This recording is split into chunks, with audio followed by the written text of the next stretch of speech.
AFR On Demand is brought to you by Breck Golf. Try Beaver Creek today, just 20 minutes from downtown Baton Rouge in the Zachary area. They've got a PGA Tour driving range, a short game practice area, 30 to 40-yard practice shots. It's a great place to chip and putt and practice if you don't have time for a full round. Book your tee time today, golf.breck.org, golf.breck.org. Matt Moscona. I'm very important. After further review. Say it one more time. After further review with Matt Moscona. And here we go. Live from the Raising Cane studio. Let's ride!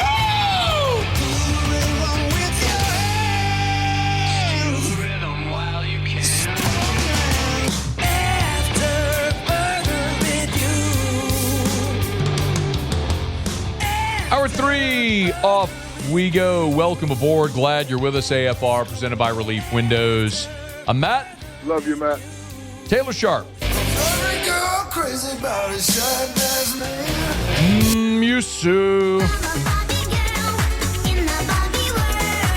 And Mr. Toby Tom Play.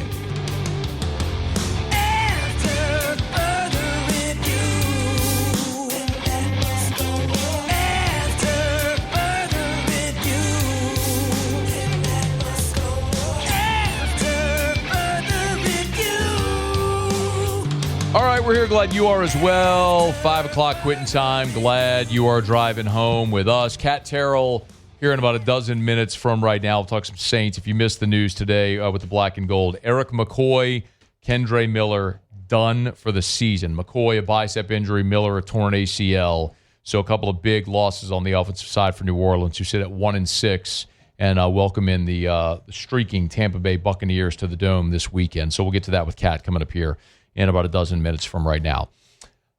Since LSU's loss Saturday to Vanderbilt, 31-24, the natives have been restless, as you might imagine. Fans are unhappy. It's the first time in 35 years that LSU has lost to Vanderbilt. It was a 10-game winning streak. They don't play very often, but the game, Mike Archer is the head coach, 1990. Todd Kinchin looked like he had caught the game winner and was flagged for offensive pass interference, and LSU lost to Vanderbilt. It's the last time it had happened. So I understand very much the fan unrest when you have all of the expectation that accompanied this season, and my hand is up in the air. I have been a big part of pushing that expectation. And I do believe, still, as I sit here, pushing that expectation was justified. You had a fifth-year senior quarterback, the leading returning passer in college football, tons of offensive weapons. The head coach told you they went and spent $18 million when a year ago that number was about $5.5 million that they dumped into this roster.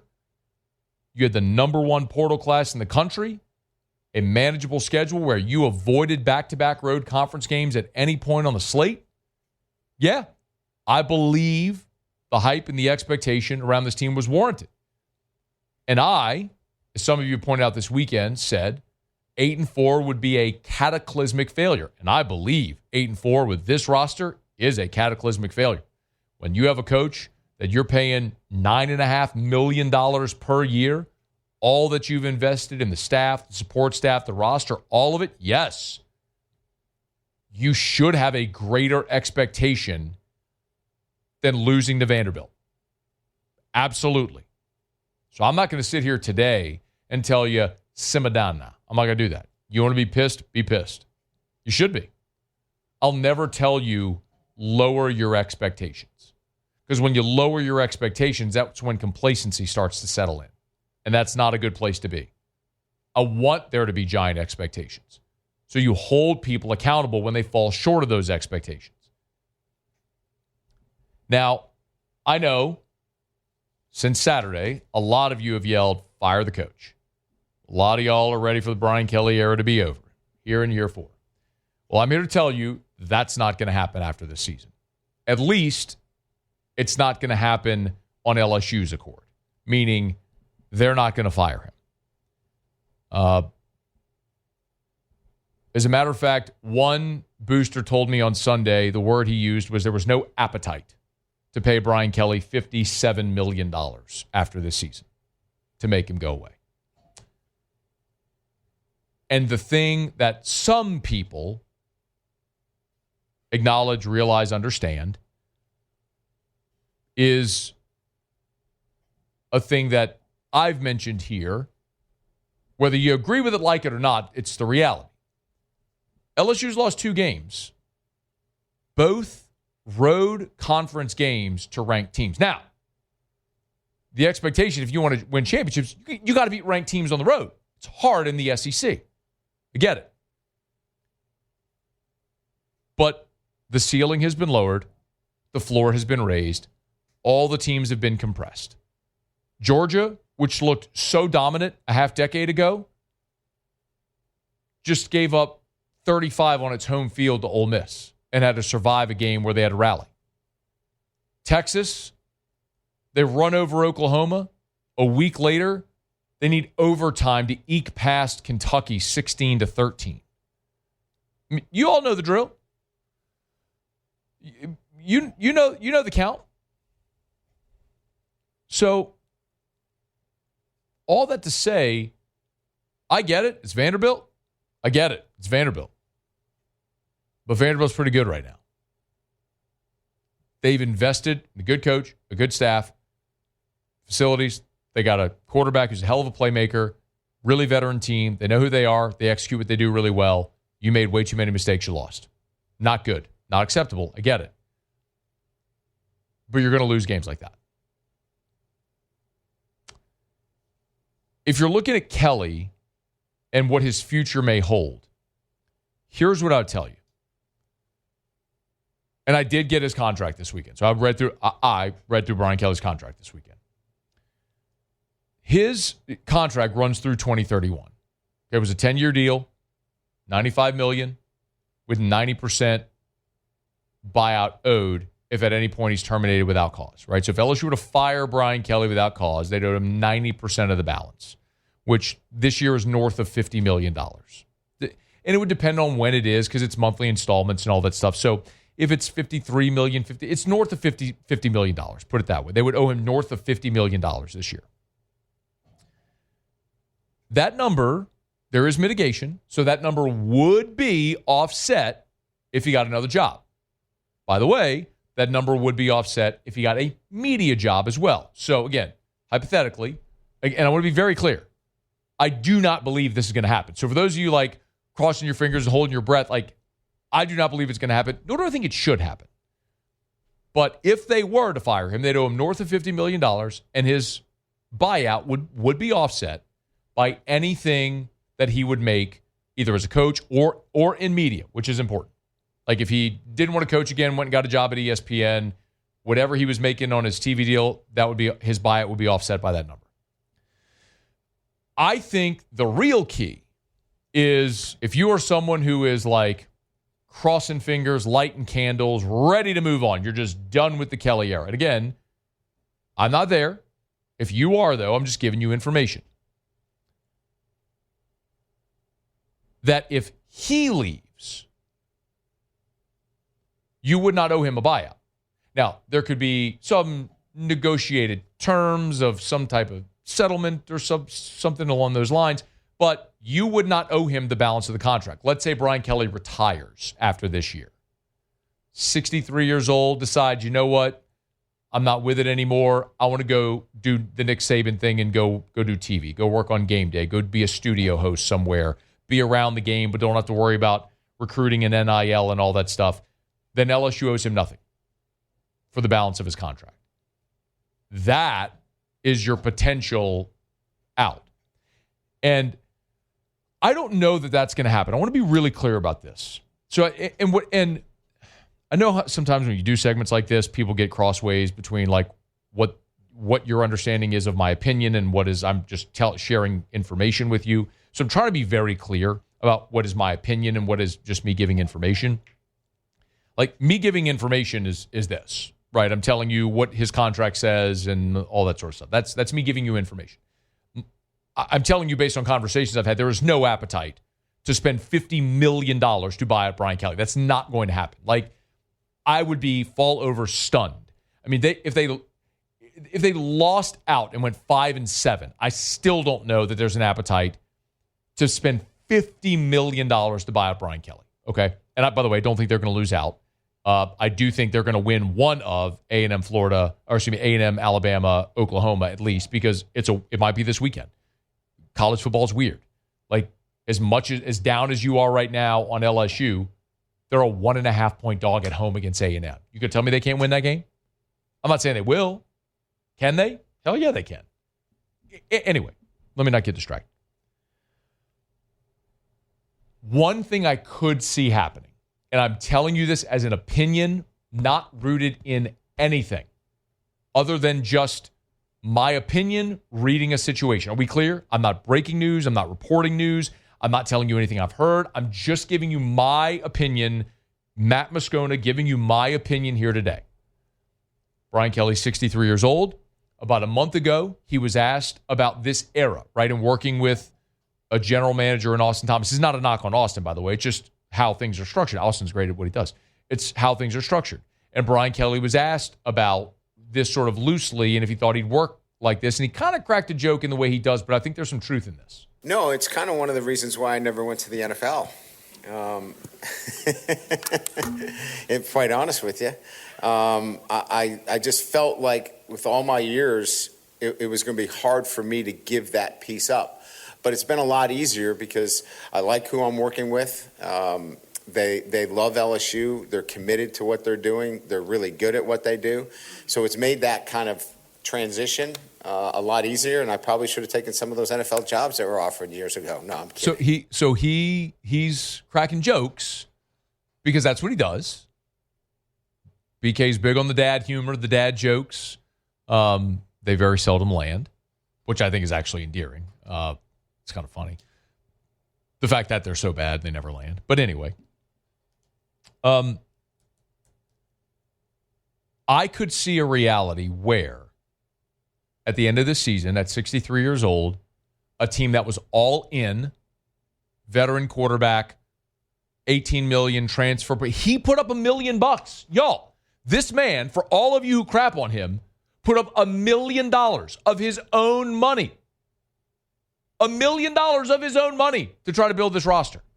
You don't think he's all in this year? Dude is all in this year. Say what you want. How many of you put a damn dime up? That man put $1 million. He makes, who cares? You ain't put up $1. He put up $1 million of his own money. Dude is all in this year to win. So, you have a disappointing year. You come up short. Fans are dogpiling on you. Pressure's ratcheting up. You never wanted this style anyway. You like to recruit and develop. Do you say at this point, I'm good? Go do TV like Nick's doing. Don't have to worry about portal, NIL, any of that stuff. Rev share, GMs, players want to get paid.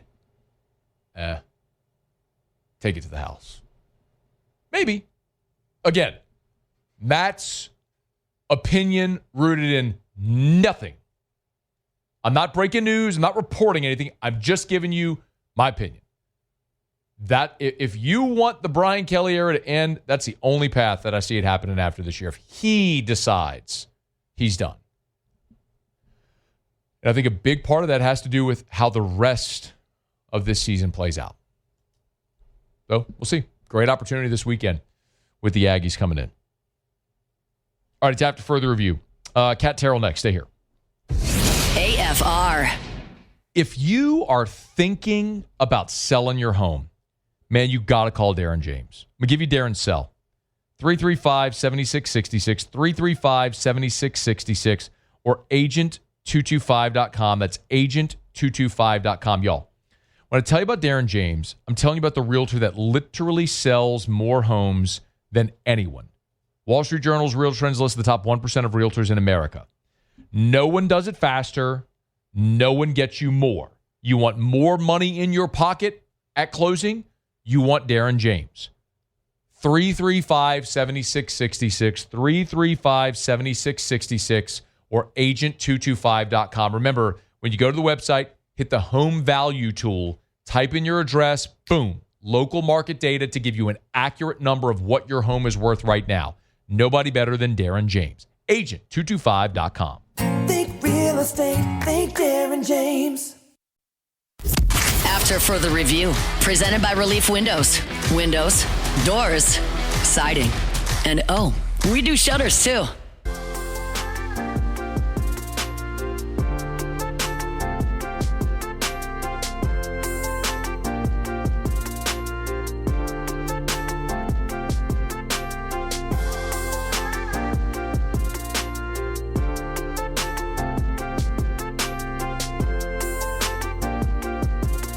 We had our chances. I thought our guys battled. I thought our guys put ourselves in a really good position in the middle of the game to come back and get ourselves back in it.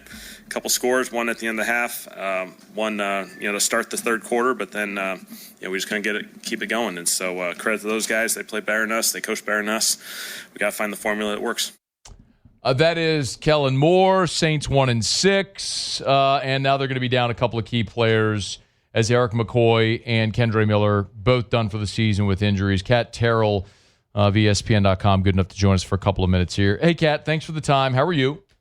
I'm doing great. How are you? Better than all the local teams are doing, or maybe I'm well, maybe I'm doing about right now. Maybe I'm doing about as poorly as they are. Let's start with that there with these injuries to McCoy and Miller. Take them one at a time. How did McCoy's injury happen? Do we know that? I haven't gotten a chance to rewatch the game yet, so I'm not really sure what happened. He had a elbow biceps injury last year that caused him to miss the last game of the season, I believe.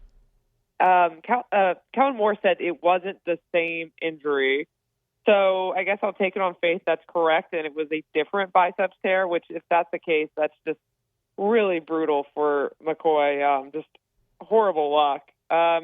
And then Miller only played 2 snaps and got injured, went to the injury tent, walked out of it on his own power and went to the locker room. And, they both just dealt with a lot of bad injury luck in the last 2 seasons. Which do you feel is more significant for this Saints team? Oh, I mean, definitely McCoy. You saw how last year when McCoy went down, I thought the offense really took a nosedive. They're already struggling right now. The offense is ranked 24th in total offense and 29th in points, I think. So one of their best players is gone. I just think that's a brutal loss, and it's probably going to reflect in, I would say, results. They've only won one game, but I do think you're going to see how that plays out and reflects on them next week. How big of a drop off from McCoy to Luke Fortner? I mean, I think it's a pretty significant one. McCoy was playing pretty well. He's their Pro Bowl center. I think when the Saints traded for Fortner, I don't think Jacksonville fans had a super high opinion of him, but that often happens when a player is traded away, right? The fans of the team that is sending the player away usually scramble to say, well, the player wasn't good anyway. Yeah. It's interesting to see how he fits in this offense.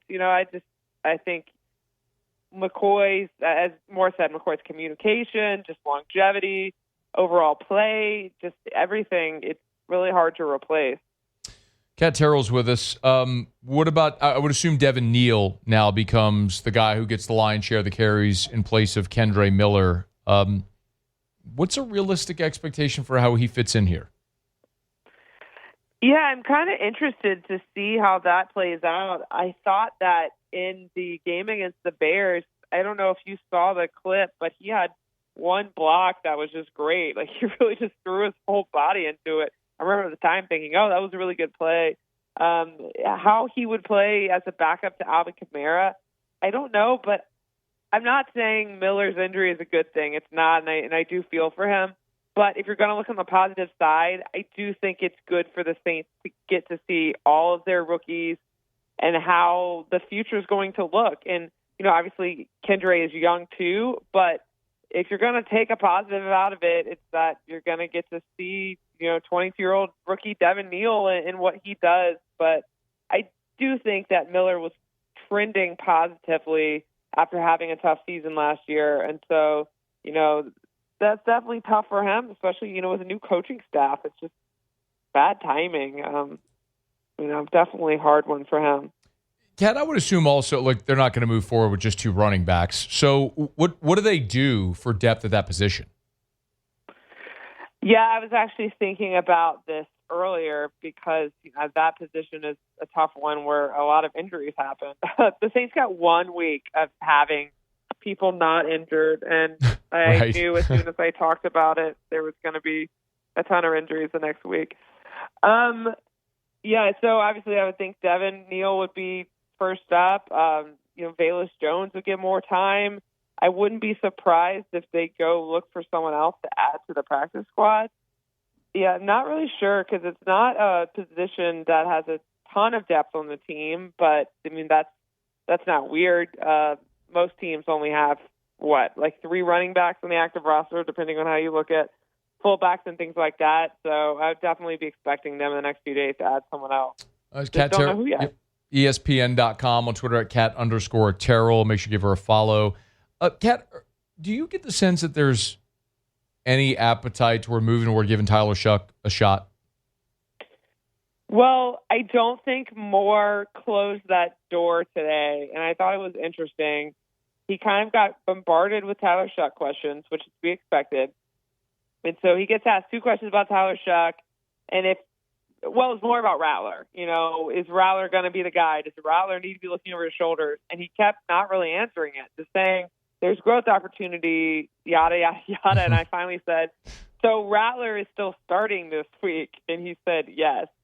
But then there was a couple of good follow-ups about, okay, at what point in this season do you think you would need to see Tyler Shuck? And Moore, I don't know if he didn't know the can of worms he was opening or he was just being honest. He said it's a week-to-week thing.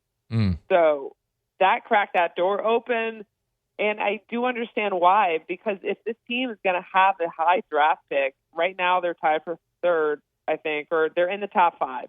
If they're going to go into the offseason with a high draft pick, you would assume it's a strong possibility they want to take a look at quarterback. They need to know exactly what they have. So eventually you have to take a look at Tyler Shuck, right? I mean, you're 1-6. What do you have to lose? Yeah. By the way, if I just looked it up, Kat, while we were talking, the Jets at 0-7, and then the Saints among the 1-loss teams would be next. The Saints are the 2nd pick, right, and a long way to go, of course, 10 games. But the Saints would be, I don't know what the tiebreaker is, but they would be the lowest among the 1-loss teams. It looks like it might be their differential, like the point differential. Might be one of that. Can't be it as I'm looking through this. Whatever. Because the Titans are worse. But in any event, they're top 5 right now. Whatever. As it is in the standings right now, they would be second behind the Jets. So yes, they're absolutely trending toward a top 5 pick and possibly drafting their starting quarterback in the future, unless they find out what's going on with Tyler Shuck. Kat, I can't help but also wonder. I mean, you cover this team and have for a long time, and you're around the players and the coaches, and I can't help but wonder at what point being 1-6 or 1-7 or a long losing streak starts to wear on the team and start to hurt culture or vibe around the building. Do you sense any of that? Not yet. And maybe in their minds they knew it was going to be a tough year. I mean, the thing is, teams will never admit that, but I think the guys that have been around a long time know, and it doesn't mean they like losing, but it means that they probably kind of know the score. And coming to this season, you look at the outside expectations, just look at the local media poll done by Jeff Duncan every year. Almost every single person picked them to have a losing season and at best win 5 or 6 games. So I think that maybe they understand that, and right now it doesn't feel like everyone's down. But I do think, I mean, you just keep losing week after week, especially games you consider close, and it does take its toll on you. It's tough, but I would guess that the turning point to the frustration is probably going to occur midway through the season, and we're getting close to that because they have the schedule to get lighter after the beginning of the season and how hard that was, but they've got some tough ones coming up, starting with the Bucs this week.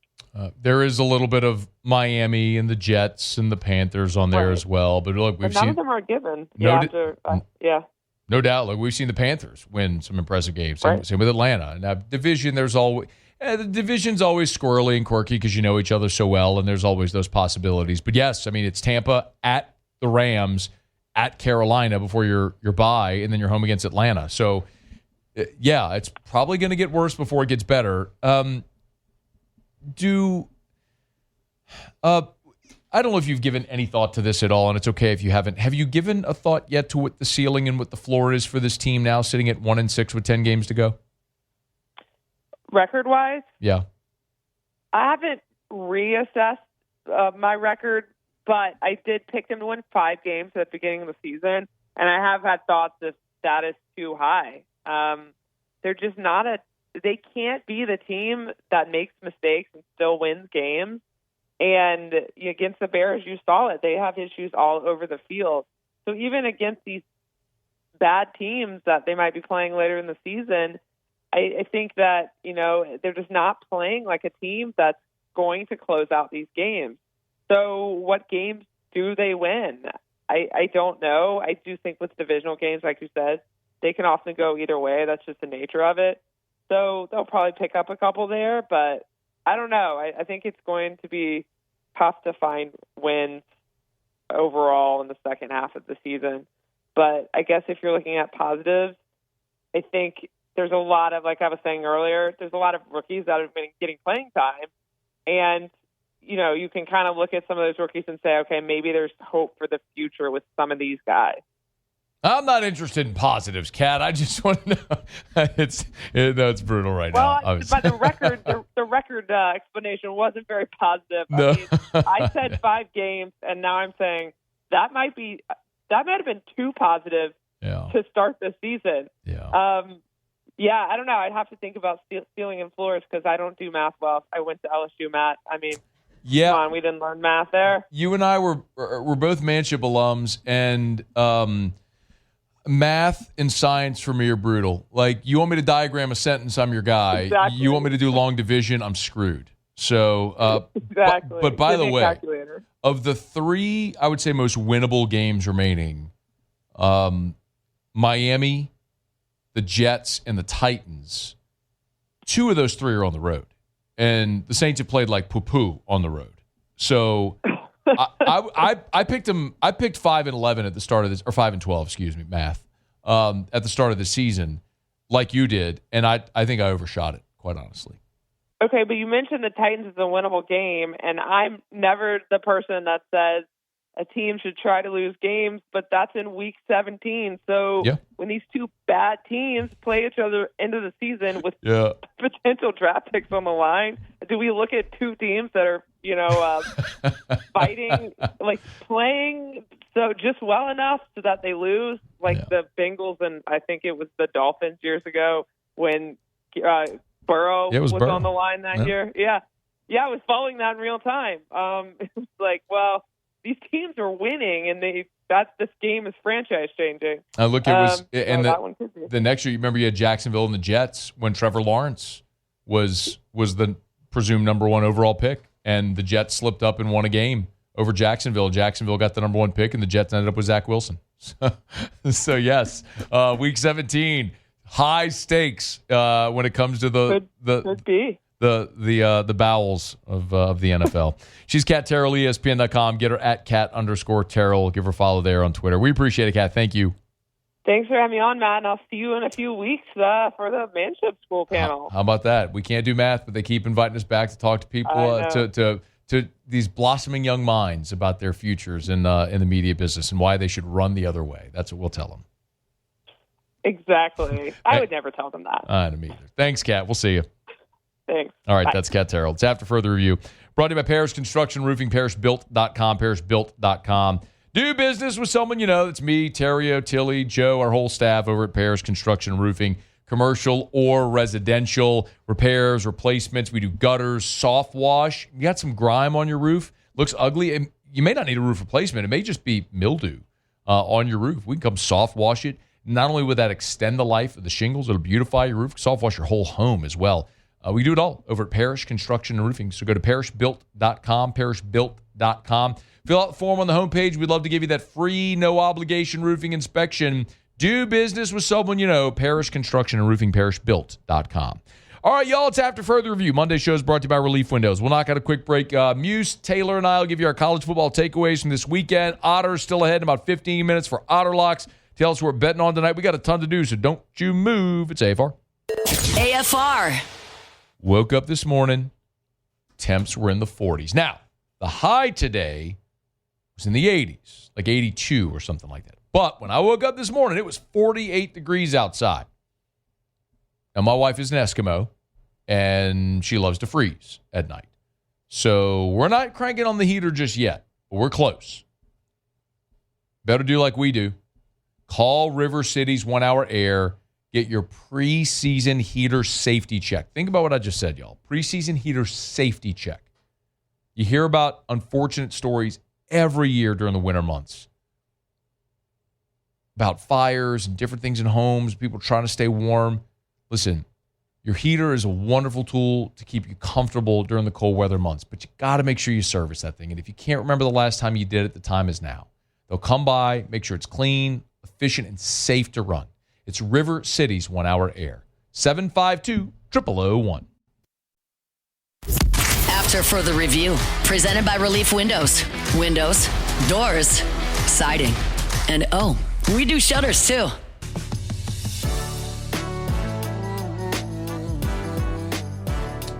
All right, glad you're here with us. Cruising along. Get to Jimmy in about 10 minutes from right now for Otter Locks. They're posted at louisianasports.net. You can always get Otter Locks there for free, everything for free, over at louisianasports.net. You got double dip on Monday Night Football, and you got the Game 7 tonight in MLB playoffs. You want the bets, they're all there. They're live right now over at louisianasports.net. All righty. Let's do college football takeaways. Hit it. Another week in the books. What did we learn about the landscape of college football? Okay, there, Matthew Taylor Musso. No, that's not it either. You can get us started. Almost though. Actually, not really. Almost. I'll get us started though. Yes. Almost. No, that was a lie. Matthew Swift Musso. I don't know. I don't really know why I said Kelsey almost. Musso. That's not it either. Matthew Travis Musso. Did we all collectively kind of just forget about Arizona State a little bit? I mean, they lost week 2 at Mississippi State. They rattled off 3 more. They had the embarrassing defeat at Utah without Sam Leavitt. He returns not 100%, and all of a sudden, they upset number 7 Texas Tech. They have 2 losses, but they're just the 1 in the Big 12. They're right there. They still have plenty in front of them, some landmines, but no more ranked teams. They're alive and well. They make it to the Big 12 championship for playoff berth. Taylor. I think Georgia Tech's going to go undefeated in the ACC. The path ahead of them, very easy. They took care of business against Duke. A lot of people thought that was a trip-up spot for them. No problem for the Yellow Jackets. You got Syracuse, they stink. You got North Carolina State, they stink. Boston College, Your toughest ACC game left is Pitt. You get them at home. Now you have Georgia at the end of the year. If you lose that, fine, you're still in the ACC championship. You beat Miami, Brent Key and the Yellow Jackets are college football playoff bound. Good season right now for the Yellow Jackets. Is Indiana the best team in the country? Everybody thinks it's Ohio State. Right. Fernando Mendoza getting love as the number 1 pick in the draft. I would take Mendoza over Julius Sain at quarterback right now. And the fact that they went on the road at Oregon and out physical the Ducks in Eugene tells me they could beat anybody, anywhere. I get all the love for Ohio State because of the logo. I would absolutely take Kurt Cignetti over the guy that Ohio State fans wanted to fire when they lost to a 500 Michigan team 13-10 at the end of last year. I think Indiana, I can't believe I'm saying that. I think Indiana's best team in the country. I just said those words. You did. And you those believe are words. And you believe them. Words it's not just that you said it. Yeah. You actually believe it. If Indiana and Ohio State played today, neutral field, I would pick Indiana to win the game. Yeah. I would. USF, they're in the CFB driver's seat for the group of 5 right now. Plenty can change. When you look at their schedule, I mean, look, they have a game at Memphis coming up in 2 weeks. They still have to play at Navy, but there's no Tulane. If they can get through that, even with one loss, beat a Tulane or something like that in the American Championship, they're going to be in the playoff. I know Florida fired their coach. That's still a good win for USF, though. Maybe the Memphis hype was overbought. We should have been on South Florida this whole time. All the hype was around Texas Tech at the Big 12 because they spent big in the portal, and they've been great, but they slip up to Arizona State. BYU now in the driver's seat in the Big 12, still undefeated, will be in the top 10. They're right there. They got Iowa State, who's so banged up. They do play Texas Tech head-to-head, so that'll be a big one 2 weeks from now. But credit to Kalani Sitake. They lost to Jake Retzlaff right before the season. Teams didn't know what they were going to do. Their offense has been good behind true freshman quarterback Bear Bachmeier. Really good job so far by the Cougars. Luke Fickell next to get fired. They play at Oregon this weekend. That's probably not going to go well. For what it's worth, the betting odds out there have Fickell even money to be the next coach fired. Mike Norvell follows, but the AD there at Florida State said they'll make the decision after the season. Fickell, this could be it after this weekend after they get embarrassed in Eugene. I want to give some love to the Heisman race so far in 2025. Look, it's rare that the preseason favorite wins the award. But, I mean, the complete flip that you've seen in these Heisman, in the Heisman race since the preseason's been awesome theater. Now you're looking at Fernando Mendoza. You're looking at Ty Simpson, Diego Pavia as well. Did you say theater? Did you say theater? The theater of the Heisman race. It's been great. Theater, bro. Come on. Yeah, say theater. Okay, anyway, Jesus. Anyway, Julian Sainz in there, who was 20-1. I said theater. He was 20-1 before the season. I think it's been fantastic to see it just completely flip. And just halfway through the season, I mean, that's not done, man. We got a lot of entertaining stuff coming in the Heisman race. It's been awesome. It's awesome theater.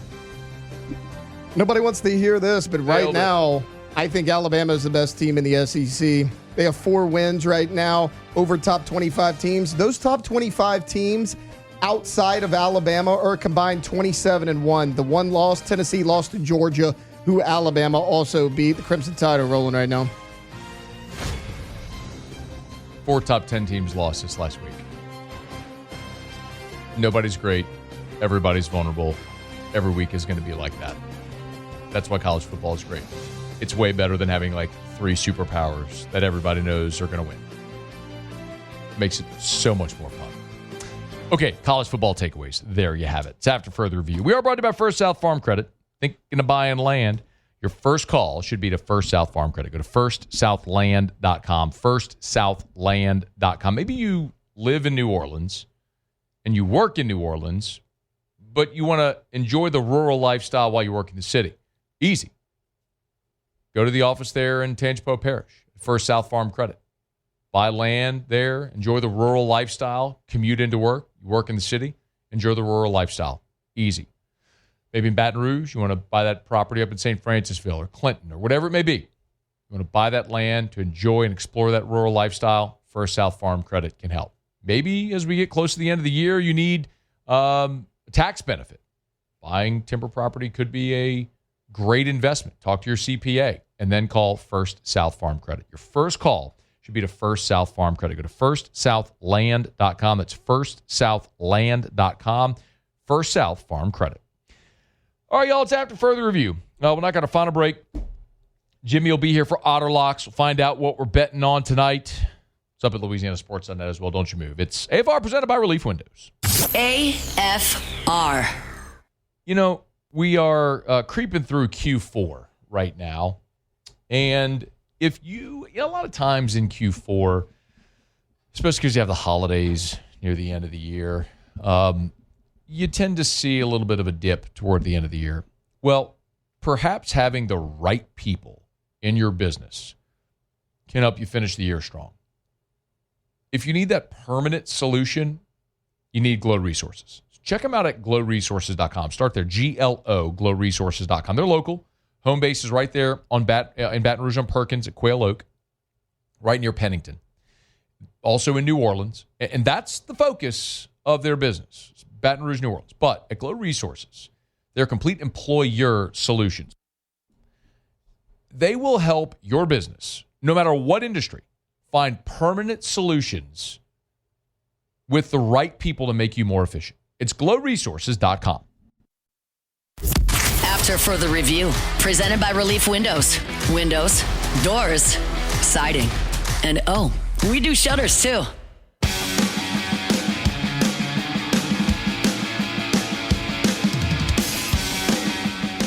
Down the stretch, we come final segment here on a Monday edition of AFR, presented by Relief Windows, Windows Door Siding. They do shutters as well, Relief Windows and ReliefWindows.com. The baseball team, the national champions, were at the White House today, and there was a moment where President Trump singled out and mentioned Josh Pearson and Stephen Milam. And Brian Holland, by the way, tweeted the video if you want to check it out. And after he shakes their hands, they have strong hands. Almost broke my hand. Anyway, Josh Pearson quote tweeted and said, one of the coolest moments of my life.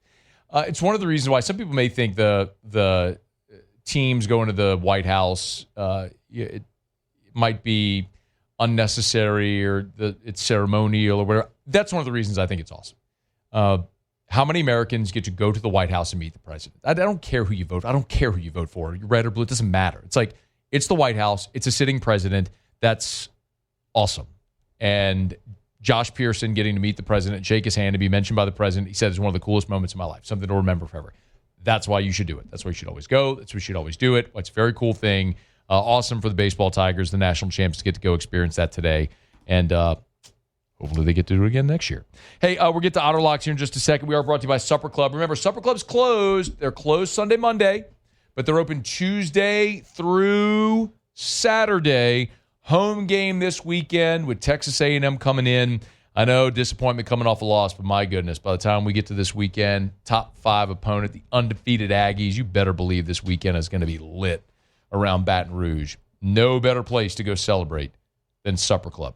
Dinner Friday night, maybe Saturday, you want a place to watch the game. Listen, it's not a sports bar, but they have a 100-inch projector there in the bar lounge area. You sit at one of the 14 bar stools or 7 bar tables. You can see the TV. Instead of eating some greasy bar food, just have a delicious steak and watch the game. You can do it at Supper Club. SupperClubBTR.com. SupperClubBTR.com. Supper Club. All right, Auto Locks. Here we go. Auto Locks. All right, time to win some money. Presented by Total Maintenance AC Repair. Same-day service means you will never sleep hot. 480-1000. We are Total Maintenance. I think it's safe to say that I won the bet. Otter, how are you? Good, Matt. How about you? It'd be better if LSU and the Saints didn't stink. Yeah. That's what it is. Well, anyway. 2 ranked teams on the road, 2 top 10 teams now. On the road by 1 score. I get it. Yeah. Try telling that to the fans. Oh, no. Everybody, when they raise their voice, Vanderbilt and Indiana win games, people lose their jobs. Period. I know. Yeah. All right, what are we looking at tonight? Let's try with some money. Yeah, let's do. Detroit and Tampa Bay. I mean, we talk about Baker Mayfield and doing it with his wide receiving core of misfits. Well, we get upgraded tonight. Mike Evans is going to play tonight. Ibuka from the rookie, who leads all the rookies for Rookie of the Year from Ohio State. He is officially active for tonight's game. Lions, we know about their already banged up secondary. Branch is out for this one after the suspension against Kansas City. There'll be a lot of points in this one, 54.5. The biggest total yesterday went flying over, Washington and Dallas. Like Tampa Bay in the points and the over in this one, +6 and over 54.5 available right now at DraftKings. Late night game tonight. By the way, Randy McKay has Tampa Bay in that game as well. Seahawks and the Texans. I think they finally get it right at home. Texans are number 1 in scoring defense. It's been really good, but I think Seattle, this whole thing of, just being so good on the road and not so good at home, it flips tonight. We're taking Seattle -3. Oh, by the way, Randy McKay has the Seattle Seahawks as well. He's 0-2 this week with 2 games going tonight. Speaking of flipping the script with the home field advantage, going to go with the Toronto Blue Jays tonight in Game 7. Been on Seattle most of the way on this one, but kind of seeing some of that home field advantage finally pay off. The first 4 games were run by the visitor. the last 2 at home. I'm going to take Toronto by a small number in Game 7 tonight. So hopefully you guys still have 1 that minute plus remaining. 550 ticket on the Los Angeles Dodgers that we gave out. So they'll be a heavy favorite no matter who comes out. Although this is, the pitching, fatigue, it's not going to be a factor. They got plenty of days off before they start Game 1 on Friday. All right. Blue Jays at home, Bucks Lions over, and Seahawks laying a field goal. Where are you tomorrow, Otter? Mike Anderson Seafood on Lee, just off of Nichols, at home of the Burnside salad. The Chime Street salad, the Chapatula salad. What are we going to? The River Road salad. It's good. All right, Otter. Thanks. Good luck tonight. All right. Good luck. All right. We'll see you. That'll do it for us. Muse, Taylor, appreciate y'all. You miss anything? AFR On Demand, presented by Breck Golf, available wherever you get podcasts, of course, on YouTube as well. All right, that'll do it for us. Enjoy the football tonight. Hopefully it'll be a happier day tomorrow. See you tomorrow at 3. After further review, I got to give a huge hat tip and sincere thanks to our great partners at Our Lady of the Lake, championship health partner of LSU Athletics. Of course, by now you know how interwoven LSU and Our Lady of the Lake are. Not only for their championship health partnership and how the Lake provides championship level health care to athletes, students, and everyday champions like you and me. But obviously our partnership with Our Lady of the Lake, for example, they sponsored our trip to Nashville. Our ability to do things like that are because of our great partners, and our partnership with the Lake has been incredible. So we encourage you, for whatever degree of healthcare you may need, heart health, if it's stroke, if it's cancer, if it's pediatrics, if it's orthopedics, championship health partner of LSU Athletics is Our Lady of the Lake. Learn more at olrmc.com/LSU. Our Lady of the Lake and LSU. Together, we rule.